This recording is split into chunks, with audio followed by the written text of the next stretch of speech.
Sir पहले तो thank you, आपने महाराष्ट्र में बहुत डेवलपमेंट किया है जिसमें कहीं ना कहीं मोदी जी का भी बहुत सपोर्ट है आपको।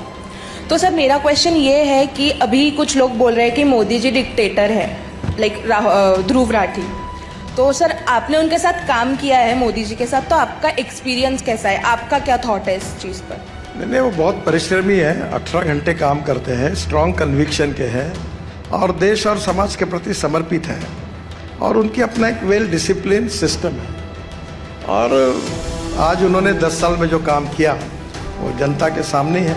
नहीं, वो तो सब कैबिनेट में सबको पूछते हैं, चर्चा करते हैं, अनेक बार हम अपनी बात रखते हैं, वो उनके मतों के विरोध में होती है, उसको सुनते हैं, ऐसी बात तो नहीं है। सवाल पूछ रही हैं वहाँ जी, अपना नाम बताइए और सवाल पूछिए। नमस्कार सर, मेरा नाम तनीषा है। सर पहले तो थैंक यू, आपने महाराष्ट्र में बहुत डेवलपमेंट किया है जिसमें कहीं ना कहीं मोदी जी का भी बहुत सपोर्ट है आपको। तो सर मेरा क्वेश्चन ये है कि अभी कुछ लोग बोल रहे हैं कि मोदी जी डिक्टेटर है, लाइक ध्रुव राठी। तो सर आपने उनके साथ काम किया है मोदी जी के साथ, तो आपका एक्सपीरियंस कैसा है, आपका क्या थॉट है इस चीज़ पर? नहीं, वो बहुत परिश्रमी है, 18 घंटे काम करते हैं, स्ट्रॉन्ग कन्विक्शन के हैं और देश और समाज के प्रति समर्पित हैं और उनकी अपना एक वेल डिसिप्लिन सिस्टम है। और आज उन्होंने 10 साल में जो काम किया वो जनता के सामने है और मेरा उनसे काफ़ी अच्छा संबंध है। मैं पार्टी का अध्यक्ष था, वो गुजरात के मुख्यमंत्री थे, तो काफ़ी बार सब बातों की चर्चा होती है। डिक्टेटर होने के कोई उनमें नजर आते हैं? नहीं, वो तो सब कैबिनेट में सबको पूछते हैं, चर्चा करते हैं, अनेक बार हम अपनी बात रखते हैं, वो उनके मतों के विरोध में होती है, उसको सुनते हैं, ऐसी बात तो नहीं है। नहीं है तो आप पार्लियामेंट्री बोर्ड में क्यों नहीं है? लोग समझते हैं और ये अक्सर चर्चा होती है कि कुछ तो 36 का आंकड़ा है कि गडकरी जी अब पार्लियामेंट्री बोर्ड के मेंबर नहीं है, जबकि आप एक पूर्व अध्यक्ष हैं पार्टी के, परफॉर्मिंग सीनियर मिनिस्टर हैं। और मैं फिर से कहती हूं कि जब तक आपकी नाम की घोषणा नहीं हुई थी, अटकलें भी लग रही थी इस बार शायद टिकट कट जाएगा। ये क्या होता है, ये गॉसिप चलता है। पहली बात तो ऐसी है कि महाराष्ट्र की जो लिस्ट थी उसमें 3 पार्टनर हैं, हमारी अलग अलग पार्टियां हैं, उनमें बैठकर बार बार चर्चा हो रही थी। तो पद्धति ऐसी होती है कि महाराष्ट्र की टीम पहले दिल्ली जाती है और दिल्ली में बात होती है, पर बीजेपी की टीम महाराष्ट्र की जाने के पहले ही महाराष्ट्र में ये 3 पार्टी और बीजेपी का जो अलायंस है उसमें यूनानिमिटी नहीं हो पाई, वो चर्चा ही चल रही थी। तो महाराष्ट्र की लिस्ट ही दिल्ली नहीं गई, तो लिस्ट गए बिना पार्लियामेंट्री बोर्ड में नाम कैसे फाइनल होगा? तो महाराष्ट्र की लिस्ट में मेरा नाम था, इसलिए वो एक टेक्निकल रीज़न है कि बाद में नाम आया। अब लोग इसके ऊपर कुछ ना कुछ गलत अर्थ लगाकर कुछ लगते हैं। कुछ लोगों ने मुझे ऑफर किया कि मेरा नाम कट रहा है, मेरा नहीं है। अब प्रॉब्लम यह है कि मैं एक कार्यकर्ता हूँ और मैं अक्सर एक बात कहता हूँ कि कार्यकर्ता वो हूँ जो बीजेपी के और आरएसएस के कन्विक्शन के साथ काम करता हूँ। मैं कहता हूँ कि मंत्री पूर्व मंत्री बनता है, एमएलए पूर्व एमएलए बनता है, एमपी पूर्व एमपी बनता है, पर कार्यकर्ता कभी पूर्व कार्यकर्ता नहीं बनता। And politics is a instrument of socio economic reform.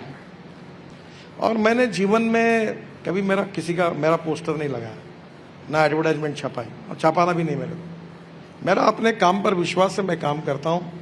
मैं बीजेपी का अध्यक्ष बना, मुझे पता नहीं था, आप शायद होगी उस समय मैं पहली बार दिल्ली आया था, हाफ शर्ट और एक स्वेटर पहन के। मेरे पास कोट ही नहीं था क्योंकि मैं कोट पहनता नहीं था, और दिल्ली में उस समय करीब 2 डिग्री वगैरह टेम्परेचर आ गया था। तो मैंने देखा और मैं ऐसा बैठा था, तो फिर रविशंकर प्रसाद ने कहा सब कोट पहन के।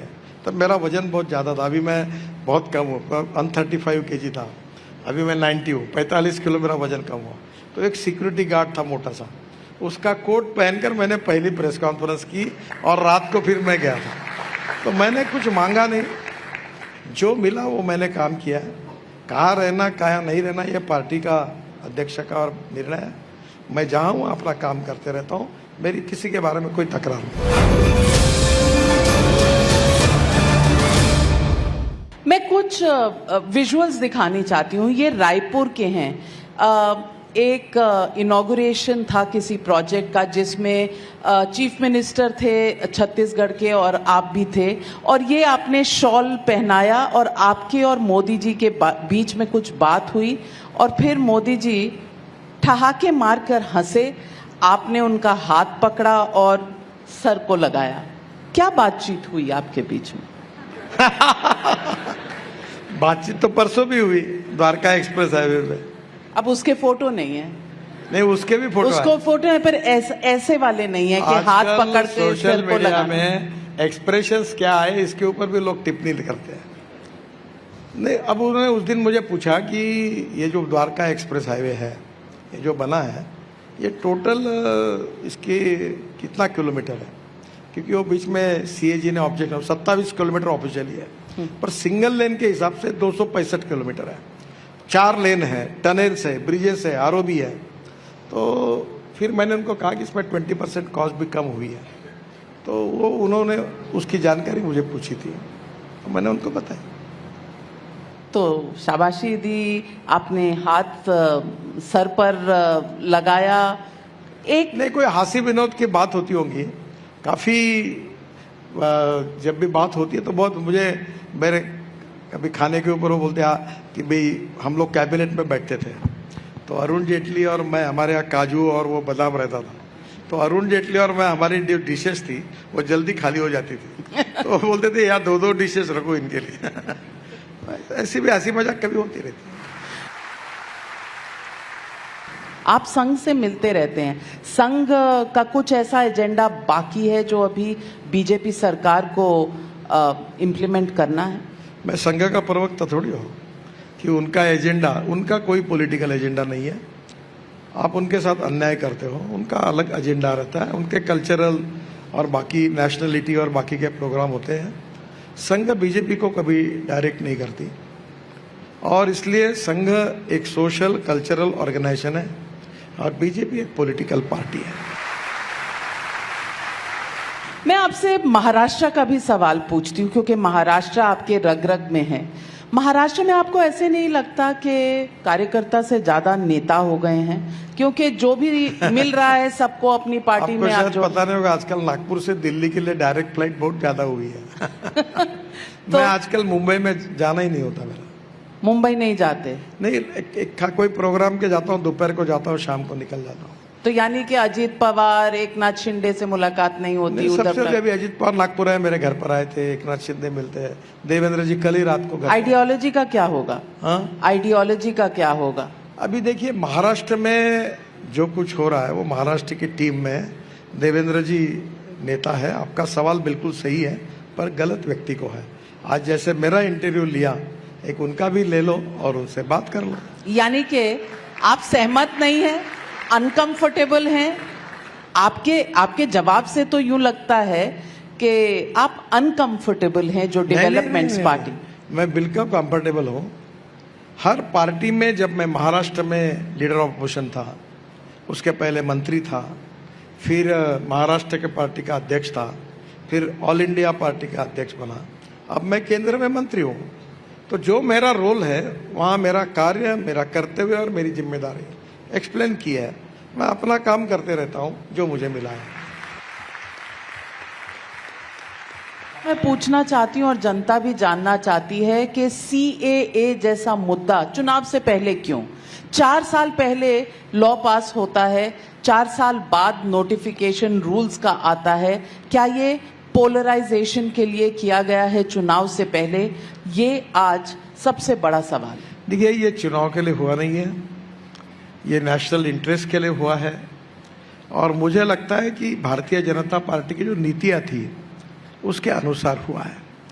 ये किसी को हम डिवाइड करना नहीं चाहते। हम यही कहते हैं कि सभी लोग हम एक ही है। भारतीय संस्कृति, इतिहास, विरासत हम सब सपूत है उसके। संस्कृति सबकी एक चिरंतन, यही हमारा फीलिंग होता है। उपासना पद्धति अलग अलग हो सकती है, तो इस प्रकार का कोई भी उद्देश्य हमारे मन में नहीं है, ना हम समाज को डिवाइड करना चाहते हैं।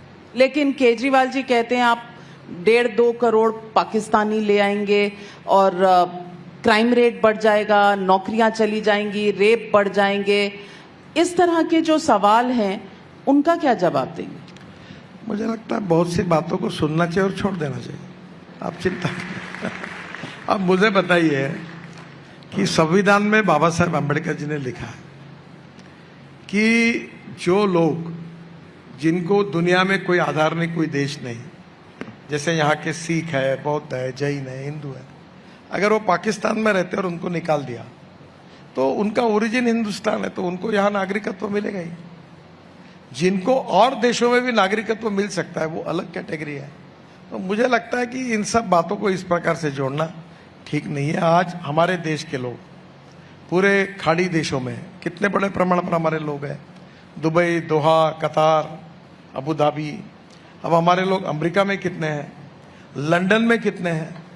तो एक बात है कि वो हमारे देश के जो लोग हैं, कल अगर लंदन ने उनको निकाल दिया तो वो कहाँ जाएंगे। तो कॉन्स्टिट्यूशन ये कहती है कि इन इसके जो लोग होंगे जिनका ओरिजिन हिंदुस्तान में होगा उनको नागरिकत्व मिलेगा। तो गलत क्या है।